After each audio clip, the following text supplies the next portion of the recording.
கலைஞர் தொலைக்காட்சி நேயர்களுக்கு வணக்கம். அனைவருக்கும் தமிழ் புத்தாண்டு மற்றும் பொங்கல் நல்வாழ்த்துக்கள். இந்த நிகழ்ச்சியை பார்த்துட்டு இருக்கவங்கள எத்தனை பேர் வேஷ்டி சட்டை கட்டிட்டோம் பாவாடை தாவணி போட்டோம் இந்த நிகழ்ச்சியை பார்த்துட்டு இருக்கீங்க? அண்ட் எத்தனை பேர் எஸ்எம்எஸ்ல வாழ்த்துக்களை அனுப்பாமல் வாழ்த்து அட்டை கொடுத்து வாழ்த்திருக்கீங்க? அண்ட் இந்த ஸ்பெஷல் டேல எத்தனை பேர் விவசாயிகளை சந்தித்து அவங்கள பெருமைப்படுத்திருக்கீங்கன்றது உங்களுக்கு மட்டும்தான் தெரியும். அப்படி பண்ணாதவங்க இந்த நிகழ்ச்சியை பார்த்து முடிச்சிட்ட பிறகு அதை போய் பண்ணி பாருங்கள். ஒரு புதுவிதமான சந்தோஷமோ ஒரு புதுவிதமான அனுபவமோ உங்களுக்கு கிடைக்கும். அது மட்டும் இல்லைங்க, இதே சந்தோஷம் இதே அனுபவம் கூடிய விரைவில் வெளிவர இருக்கும் வீர படத்தை பார்க்கும் பொழுது உங்களுக்கு கிடைக்க போகுது. ஸோ இந்த படத்தை பார்க்கும் பொழுது மட்டும் கிடையாது, இந்த படத்துடைய பாடல்களை கேட்கும் பொழுதும் ஒரு புதுவிதமான அனுபவம் நமக்கு கிடைக்க போகுது. ஸோ அதனால தான் இந்த படத்துடைய இசையமைப்பாளர் லியோன் ஜேம்ஸ் இப்போ நமக்காக ஒரு அழகான பாடலை பாடி இந்த நிகழ்ச்சியை துவங்க இருக்காரு. ஸோ லியோ ஜேம்ஸ் வணக்கம், வாழ்த்துக்கள். ஸோ நம்ம எதை பற்றியும் பேசாமல் முதல்ல இந்த படத்துலேருந்து ஒரு பாடலை பாடிட்டு நிகழ்ச்சி ஆரம்பிச்சிடலாமா?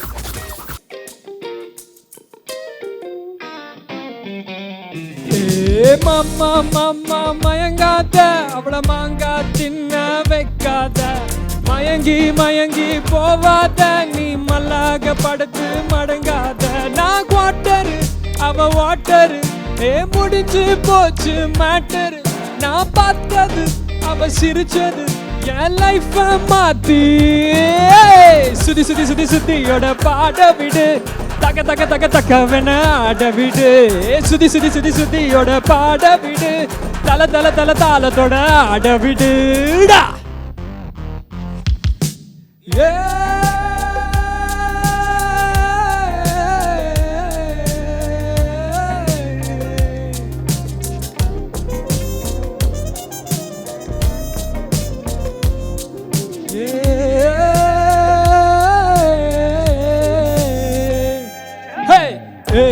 அவளதான் நினைச்சாலே கிருங்குது, அவ அப்பன பார்த்தாலே உடம்பெல்லாம் தருங்குது. உன்னை நான் பார்க்கும்போது காதல் கொண்டேனே, ஆயிரத்தில் ஒருவனாக நினைத்து கொண்டேனே. என்னை நீ பார்க்கும்போது காதல் கண்டேனே, எல்லாமே நினைச்சு நினைச்சு ரசிச்சு ரசிச்சு சிரிச்சு சிரிச்சு. சுதி சுதி சுதி சுதியோட பாட விடு, தல தல தல தாளத்தோட ஆட விடு. சுதி சுதி சுதி சுதியோட பாட விடு, தல தல தல தாளத்தோட ஆட விடுடா. ரொம்ப அருமையா இந்த பாடலை பாடினீங்க. ஸோ வீரா படத்துடைய பாடலோட வீரா படக்குழுவினரையும் அன்போடு மேடை கழிக்கிறோம்.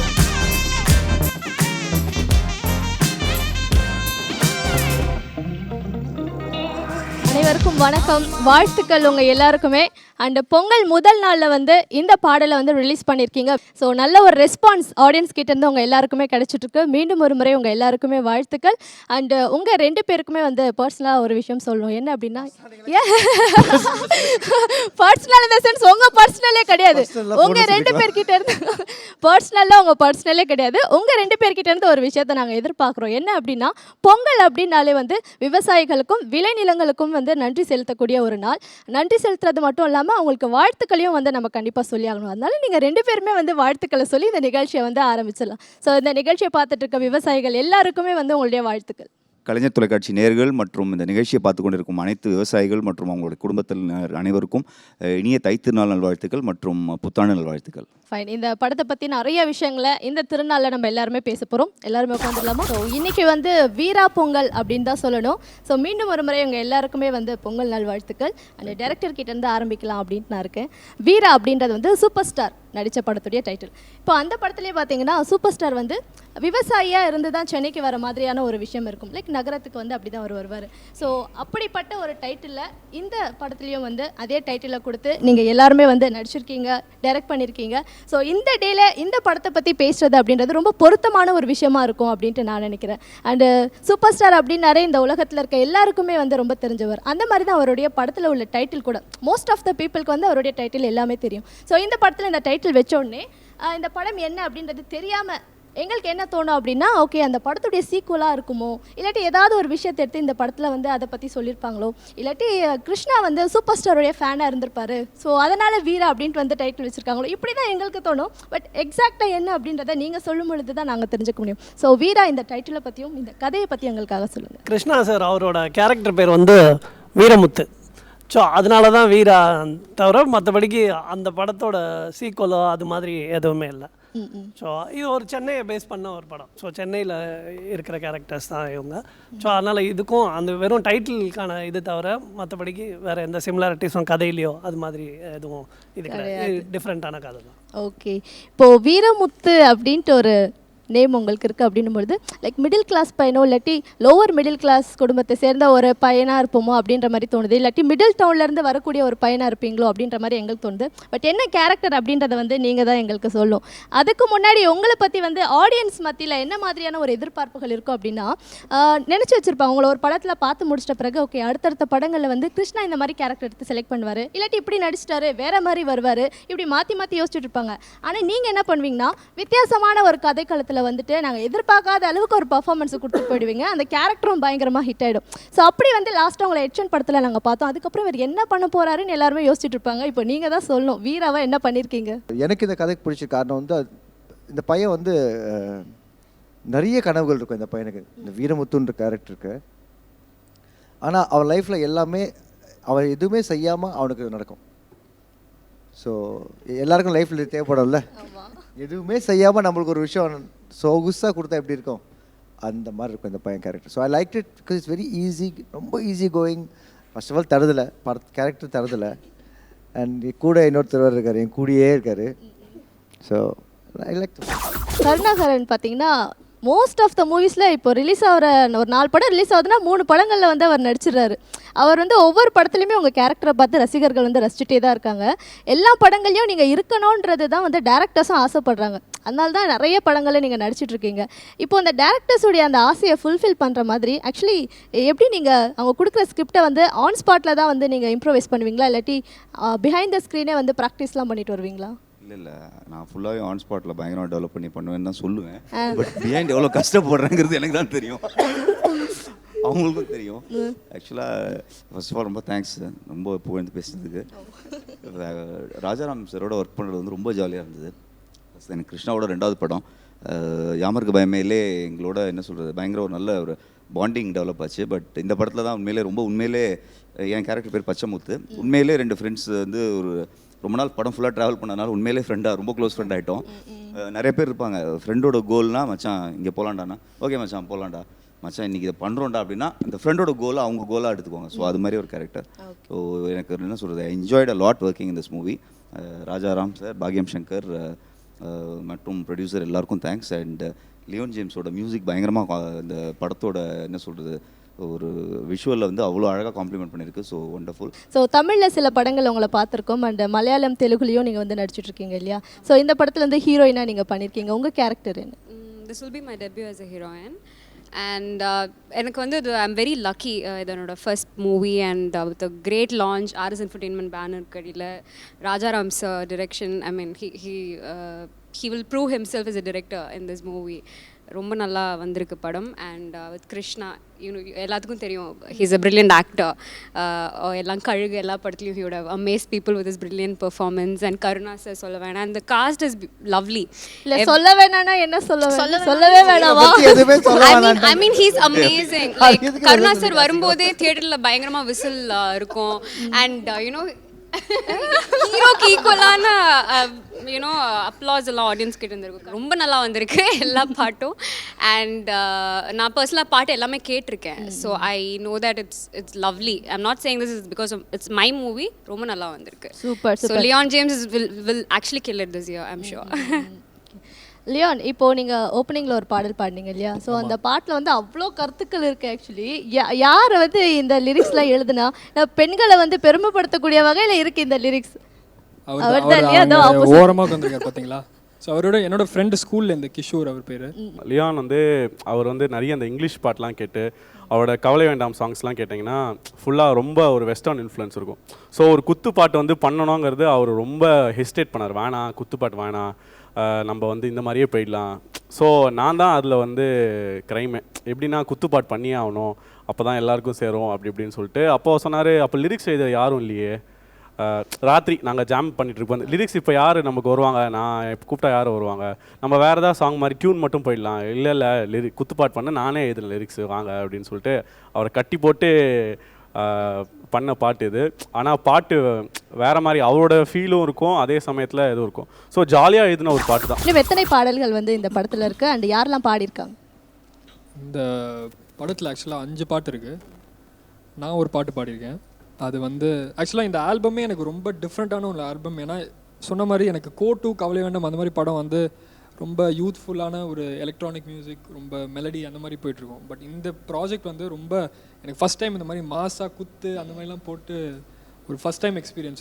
சார், உங்களை பற்றி எங்களுக்கு நிறைய விஷயங்கள் தெரிஞ்சுக்கணும் அப்படின்ட்டு ஒரு ஆர்வம் இருக்குது. ஏன்னா இயக்குனர் வந்து டைரக்ட் பண்ணியிருக்காரு அண்ட் நீங்கள் வந்து கதை எழுதியிருக்கீங்க இல்லையா? இப்போ உங்களுக்குள்ளே வந்து ஒரு அண்டர்ஸ்டாண்டிங், ஒரு கெமிஸ்ட்ரி அப்படின்றது ரொம்ப ஸ்ட்ராங்காக இருக்கணும் அப்படின்னு நான் நினைக்கிறேன். ஆமாம் ஜி, உங்கள் கதையை நீங்கள் எழுதி வச்சிருக்கதை அவர் அதுக்கு முன்னாடி ஷர்ட் எங்கே வாங்கினாரு கேளுங்க.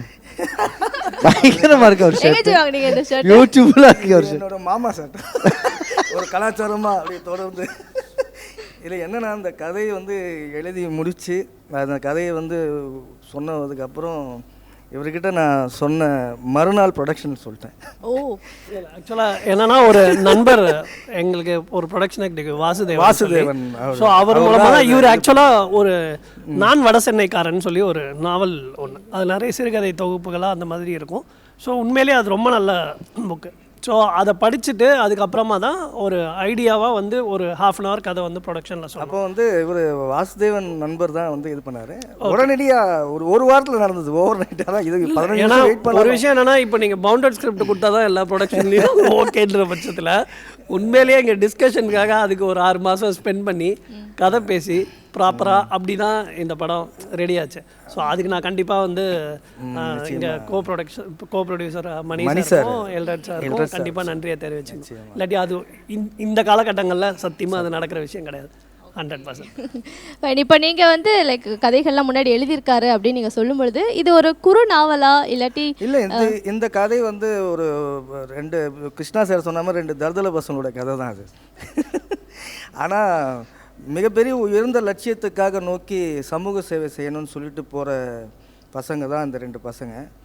அவங்களுடைய உன்னத லட்சியத்துக்காக கூட இது எல்லாமே பிளாக் ஹியூமர் சென்ஸில் நீங்கள் எடுத்துக்கலாம். அந்த உன்னத லட்சியம்ன்றதெல்லாம் அந்த பொண்ணும் கூட சேர்ந்துக்கிறா அப்படின்னு இருக்கும். எல்லாருமே மிகச்சிறந்த வீரர்களாக இந்த படத்தில் இருப்பாங்க. எல்லாமே இருக்கும், கத்தி இருக்கும், அது இருக்கும், எல்லாமே இருக்கும். ஆனால் ஹியூமர் தான் இந்த படம் முழுக்க இருக்கும். ஒரு டார்க் ஹியூமர் தான் இருக்கும். அடிநாதமாக வந்து ஒரு பெரிய அரசியலை தான் நான் இங்கே சொல்கிறோம். நாங்கள் இந்த படத்தில் அந்த அரசியல் வந்து அந்த எளிய மக்களுக்கான, உழைக்கும் மக்களுக்கான ஒரு அரசியலை தான் நாங்கள் இங்கே சொல்கிறோம். அதில் வந்து உண்மையாகவே கிருஷ்ணா சாரும் கருணா சாரும் பிரிச்சிருக்காங்க. ஐஸ்வர்யா மேனன், லியோன் ஜேம்ஸோடைய பாட்டை வந்து சொல்லணும். 3 சாங் கன்ஃபார்ம் ரீட்டு. நான் கேட்டவுடனே ராஜாராம் கிட்ட சொன்னேன் கன்ஃபார்ம். எனக்கு தெரிஞ்சு இதில் ஒரு 5ல் மீத 2 வந்து உடனே அவ்வளோ 2 வந்து மாண்டேஜ் சாங்கு. ஸோ அது தான். ஆமாம், 2 மாண்டேஜ் சாங்கு. ஸோ மீத 3 சாங் வந்து உண்மையிலேயே கன்ஃபார்ம்டான ஹிட்டு. நீங்கள் வந்து இந்த மாதிரியான ஒரு கதையை எழுதுறதுக்கான காரணம் என்னன்னு தெரிஞ்சுக்கலாமா? நிறைய புக்ஸ் படித்ததால அதுலேருந்து இன்ஸ்பயர் ஆனீங்களா, இல்லாட்டி நிஜ கதை அந்த மாதிரி? இந்த மாதிரி கதைகள் சொல்ல வேண்டியிருக்கு. அது கமர்ஷியலாகவும் ஹியூமராகவும் சொல்ல வேண்டியிருக்கு, டார்க் ஹியூமராக சொல்ல வேண்டியிருக்கு. இந்த கதையில் திரைக்கதைக்கு என்னோட நண்பர் மாமலன் கார்த்தி வந்து ஒர்க் பண்ணார். அவருடைய பங்கும் இருக்குது. ராஜாராம் இந்த திரைக்கதையில் ஒர்க் பண்ணியிருக்காரு. சொல்லணும்னா ராஜாராம் நல்லா பண்ணியிருக்கார் அந்த படத்தை. அது புரிஞ்சுக்கிட்டு, அதாவது அந்த ஒரு சென்னையினுடைய இன்னொரு பகுதியை வந்து சொல்லும்போது அந்த கதையில் வந்து நம்ம டாக்குமெண்ட்டாக ஆகிட்டுருக்கக்கூடிய வாய்ப்புகள் அதிகம். ஆனால் நாங்கள் டாக்குமெண்ட்டாக எப்பவுமே பண்ண மாட்டோம். அதுக்கு வந்து முக்கியமாக கிருஷ்ணா சாரும் கருணா சார் வந்து ஸ்பாட்டில் வந்து அவர் பண்ண மாட்டேன்னு சொல்கிறார், ஆனால் பண்ணுவார், நிறைய பண்ணுவார். என்னென்னா சின்ன நகாசு வேலைகள்லாம் தலை இது பண்ணிக்கலாமா அப்படின்னு நான் கேட்பார். ரொம்ப சுவாரஸ்யமாக இருக்கும். சிலதெல்லாம் நீங்கள் அவர் பண்ணியிருப்பார். கிருஷ்ணா சார் வந்து என்ன ஓட்டுவார். சிலரில் ராஜாராம் வந்து ஒன்று சொல்லுவார். ஸ்பாட்டே ரொம்ப நல்லாயிருக்கும். ஐஸ்வர்யா மேனன் கூட சொல்லுவாங்க. உண்மையிலே இவங்களோட பங்களிப்பை கண்டிப்பாக சொல்லி தான் ஆகணும். ஏன்னா நிறைய லைவ் லொக்கேஷனில் ஷூட் பண்ணதுனால நம்ம ஐடியாஸை ட்ரான்ஸ்ஃபர் பண்ணுறதே பிரச்சனை. கத்தி மைக் இருந்தால் கூட சரி, அதெல்லாத்தையும் மீறி அதை ட்ரான்ஸ்ஃபர் பண்ணுறது கஷ்டம். பட் ஏன்னா சில சமயம் நமக்கும் நிறைய டிஸ்டர்பன்ஸ்லாம் இருக்கும். பட் எடிட்டில் வந்து பார்க்கும்போது அந்த மூடெல்லாம் கரெக்டாகவே இவங்க எல்லாமே நடிச்சிருந்தாங்க. ஸோ மற்ற படத்தில் நிறைய வேறு கேஸ்டிங்குமே தம்பிராமையா சார், ராதா ரவி சார் நடிச்சிருக்காங்க, யோகி பாபு, அதுக்கப்புறம் மொட்டராஜேந்திரன் சார் எல்லாருமே நடிச்சிருக்காங்க. ஸோ எல்லாருமே இவங்க மெயினாக இவங்களது நிறைய சீன்ஸ் லைவ் லொகேஷன் ஆன பிளாக். ஸோ கிருஷ்ணா உங்ககிட்ட வந்து கதை சொல்லும்போது ஒரு சூப்பர் டான்ஸ் ஆடி இருக்காரு, அது கண்டிப்பா இல்ல சொல்லுங்க. பார்க்கும்பொழுதே இன்னொரு ஒரு பாட்டு இருக்கு, அதுக்கும் இந்த பாட்டும் இன்னொரு பாட்டும் டான்ஸ் உண்மையிலேயே பிரிச்சிருந்தாப்புல எக்ஸ்ட்ராடனரி ஆடி இருந்தாரு அந்த இன்னொரு பாட்டு. fantastic dancer. இதுக்கு மாஸ்டர் வந்து பாபா பாஸ்கர்னு சொல்லி. ஸோ அவரோட ஒர்க்குமே நிஜமா ரொம்ப நல்லா, இந்த 2 பாட்டுமே ரொம்ப நல்லா இருந்துச்சு. முக்கியமான விஷயம் என்னன்னா, பாபா பாஸ்கர் மாஸ்டர் வந்து எப்பயுமே ஸ்டெப்ஸ் வந்து அப்படியே போயிட்டே இருக்கும், எங்கே கட்டுனே தெரியாது. அந்த மாதிரி டைமில் வந்து ஒரு தூரம் பார்ப்பாரு, சிங்கிள் டேக், அவ்வளோதான். அதுவும் அவ்வளோ லென்த்தி. இந்த மாதிரி பண்ணும்போது கூட இந்த எனக்கெல்லாம் ரொம்ப ஈஸி. எனக்கு எப்படின்னா சிம்பிளாக தான் இருக்கும், ஏதாவது குடத்தை வச்சுட்டு அப்படி சிம்பிளாக மூவ் பண்ணுறோம். அதுலேயே அவர் வந்து அதிக டேக்கெலாம் எடுத்தாருன்னா வேர்த்து, அதனால அதே மாதிரி ஸ்டண்ட்டும் இருக்கட்டும் அப்படி பார்த்துட்டு ஒரே டேக். ஸோ ரொம்ப ஏன்னா அது உண்மையிலே அந்த டைமிங் கீமிங் எல்லாம் நடுவில் கூட ஒரு ஆக்டருக்கு நாங்கள் இது பண்ணும்போது கால் ஒன்றிச்சு அதுவும். ஸோ மேக்ஸிமம் சீக்வன்ஸ் ஹீரோ பண்ணும்போது அப்போ ஆட்டோமேட்டிக்காக அந்த டைமிங் தெரிஞ்சு அது அந்த ஒரு அக்கஸ்டம்டாக இருந்தால் மட்டும்தான் அதை பண்ண முடியும். ஓகே சார், இப்போல்லாம் அந்த ரசிகர்கள் படம் பார்க்க வராங்கன்னா அந்த படத்தை வந்து அவங்களே ஒரு இயக்குனராக தான் வந்து பார்க்குறாங்க. லைக் அவங்க எதிர்பார்க்குறது படத்தில் வரணும் அப்படின்னு நினைப்பாங்க, அவங்க எதிர்பார்க்காததும் அந்த படத்தில் வரணும் அப்படின்னு நினைப்பாங்க. ஸோ அந்த மாதிரி இந்த படத்துலேயும் வந்து அவங்களோட எக்ஸ்பெக்டேஷன் சில விஷயங்கள்லாம் இருக்கும். ஸோ அந்த மாதிரி நீங்கள் என்ன வச்சுருக்கீங்க? லைக் ட்விஸ்ட் வருது இல்லாட்டி எதிர்பார்க்காத விஷயங்கள் இந்த படத்தில் நான் உங்களுக்கு கொடுத்துருக்கேன் அப்படின்னா என்ன மாதிரியான விஷயங்கள்? சீனில் மட்டும் காமெடின்றது ஒன்று இருக்கும்ல, அப்படி இல்லாமல் இதில் கண்டென்ட் லெவல்லே ஹியூமர் இருக்குது. ஸோ அது நீங்கள் கதையாக கேட்கும் போதே அந்த இவர் சொன்ன மாதிரி அந்த லைனாக கேட்கும் போதே அதில் ஹியூமர் இருக்கும். ஸோ அதுதான் எனக்கு தெரிஞ்சு இதில் புதுசாகவும் நான் ஃபீல் பண்ணுறேன் இந்த கதையில். கிருஷ்ணா, இந்த படம் வந்து உங்கள் ஃபேன்ஸ் ரசிகர்கள்லாம் வந்து பார்க்க வராங்க அப்படின்னு பொழுது பார்த்து முடிச்சிட்ட பிறகு அவங்களுக்குள்ள என்ன மாதிரியான ஒரு ஃபீல் வரும் அப்படின்னு நீங்கள் நம்புறீங்க? சந்தோஷமாக இருப்பாங்க. இந்த பையன் படம் தைரியமாக போய் பார்க்கலாம், டிசப்பாயிண்ட் பண்ண மாட்டான். ஸோ எனக்கு தெரிஞ்சு ரிப்பீட் ஆடியன்ஸ் வரும். ஏன்னா அதில் அண்டர்லைங் ஹியூமர் இருக்குது. ஃபஸ்ட் டைம் பார்க்கும்போது ரெஜிஸ்டர் ஆகலைன்னா 2வது வாட்டி பார்க்கும்போது ரெஜிஸ்டர் ஆகிடும். ஸோ இது வந்து ரிப்பீட் ஆடியன்ஸ்க்கு வரக்கூடிய ஒரு படமாக இருக்கும். Sir, and Elred Kumar sir இருக்கார் இல்லையா, அவர்கிட்ட போயிட்டு ஒரு கதை சொல்லி அவரை கன்வின்ஸ் பண்ணணும் அப்படின்னாலே, அவர் கன்வின்ஸ் ஆகிட்டாரு அப்படின்னாலே அது வந்து டேரக்டருக்கு கிடைக்கிற முதல் வெற்றி தான். ஸோ நீங்கள் வந்து அவர்கிட்ட போய் இந்த கதையை சொல்லியிருக்கீங்க, அண்ட் அவர் வந்து என்ன மாதிரியான விஷயங்கள் கேட்டு ரொம்ப இம்ப்ரெஸ் ஆனார்? ஸோ அவர்கிட்ட எக்ஸ்பிளைன் பண்ணும்போது அவர் எப்படி ரியாக்ட் பண்ணார்? இல்லை அது ஐடியாவாக ஆக்சுவலாக ஒரு 20-25 மினிட்ஸ் தான் அவர் சொன்னார். ஆக்சுவலாக நான் கூட கதையை சொல்ல, இவர் பாக்கியம் தான் போனார், ரைட்டர் அவர் தான் சொன்னார். இல்லை, நான் முதல்ல வந்து மணி சார்கிட்ட தான் கதை சொன்னோம். ஆமாம், அவருக்கு சொன்ன உடனே அவர் வந்து ரொம்ப எக்ஸைட்மெண்ட் ஆகிட்டார். உடனே பண்ணுறோன்னொன்னே செகண்ட் எங்கள் 2 பேரும் வந்து எல்ரட் சார் மீட் பண்ணி கிளைமேக்ஸ் அது வேணாம் வேறன்னு சொல்லி கிளைமேக்ஸ் சொன்னது எல்ரட் சார் தான். ஓகே, ரொம்ப பாசிட்டிவாக ஒரு மன்றதை எடுக்கணும் அந்த மாதிரி சொன்னது எல்ரட் சார் தான். அவர் வந்து க்ரியேட்டிவாக வந்து ஒரு நல்ல கிரியேட்டர் தான், ப்ரொடியூசர்ன்றதை தாண்டி எங்களுக்கு நிறைய இன்புட்ஸ் கொடுத்துட்டே இருப்பார். அண்டு கருணா, நீங்கள் சொல்லுங்கள், உங்கள் கூட சேர்ந்து நடித்த மற்ற ஆர்டிஸ்ட் அவங்கள பற்றி அண்ட் அவங்களாம் எப்படி நடிச்சிருந்தாங்க, அண்ட் யார் கூடலாம் சேர்ந்து நடிச்சிங்க, அண்ட் டெக்னீஷியன்ஸ் அவங்கள பற்றியும் சில வார்த்தைகள். இல்லை, ஆக்சுவலாக இந்த படம் ஒர்க் பண்ணதில் முக்கியமாக நான் வந்து ராஜாராம் அவரோட டீமுக்கு தான் ரொம்ப நாங்கள் எல்லாருமே தேங்க்ஸ் சொல்லணும். ஏன்னா லைவ் லொக்கேஷன் அவ்வளோ ஈஸி இல்லை, ஃபுல்லாக பப்ளிக் அந்த பக்கம் பிஸியான ரோடு எல்லாத்துக்கும் நடுவில் அதில் அசிஸ்டன்ட் டைரக்டர்ஸும் ரொம்ப கஷ்டப்பட்டு ஒர்க் பண்ணாங்க. அதுக்கப்புறம் நான் ஒர்க் பண்ணதில் வந்து ராதா ரவி சார், அவர் கூட நான் ரொம்ப என்ஜாய் பண்ணேன். சூதுகோமுக்கு அப்புறம் அந்த அளவுக்கு ரொம்ப இன்டென்ஸான ஒரு காம்பினேஷன் சீன். ஸோ ரொம்ப என்ஜாய் பண்ணேன். அவர் ராஜேந்திரன் அண்ணன், யோகி பாபு, இவங்க தம்பிராமையா சார், இவங்க எல்லாரோடையும் என்ன சொல்கிறது ரொம்ப என்ஜாய் பண்ணி ஒர்க் பண்ணோம். நிறைய நைட் ஷூட், பட் ஆனால் டயர்ட்னஸே தெரியாது. ஸோ அந்தளவுக்கு ஒரு அழகான ஒரு டீம். டிஓபி விக்கி இந்த படத்துக்கு ஆக்சுவலாக யாமிருக்க பயமேலேருந்தே அவர் வந்து ஒர்க் பண்ணியிருக்காரு, எங்களுக்கு நல்லா தெரியும். அரவிந்த் கிருஷ்ணா சாரோட அசோசியேட். ஸோ என்ன சொல்கிறது ரொம்ப ஒரு ஜாலியான அசோசியல், அவரோட டைரக்ஷன் டீம் மாதிரி ஒரு காலேஜ் குரூப் மாதிரி இருப்பாங்க. ஸோ நாங்கள் தான் கொஞ்சம் காலேஜ் குரூப்னு சொல்ல முடியாது, பட் ஆனால் அவங்களோட என்ன சொல்கிறது ரொம்ப ஜாலியாக இருந்தது ஒர்க் பண்ணுறதுக்கு. ரொம்ப உண்மையிலே ரொம்ப எல்லா படமுமே ஹார்ட் ஒர்க் தான், பட் லைவ் லொக்கேஷன்ஸில் க்ரௌடுக்கு நடுவில் ரொம்ப பிஸியான ரோட்ஸ் அண்ட் பப்ளிக் கேதரிங் உள்ள இடத்துல எடுத்துருக்க படம். ஸோ வீரா படத்தை பற்றி நிறைய விஷயங்கள் வந்து இன்றைக்கி நீங்கள் எல்லாருமே ஷேர் பண்ணிக்கிட்டீங்க. படம் ரிலீஸ் ஆகிட்ட பிறகு அந்த படத்தை பற்றி நிறைய விஷயங்களை நம்ம திரும்பவும் வந்து சந்தித்து பேசலாம். அண்ட் இந்த படத்துடைய வெற்றி விழாவில் நம்ம எல்லாருமே சந்திக்கலாம். And thank you so much for this wonderful meet and chat. Thank you so much. நன்றி. தேங்க்யூ, நன்றி. வீரா.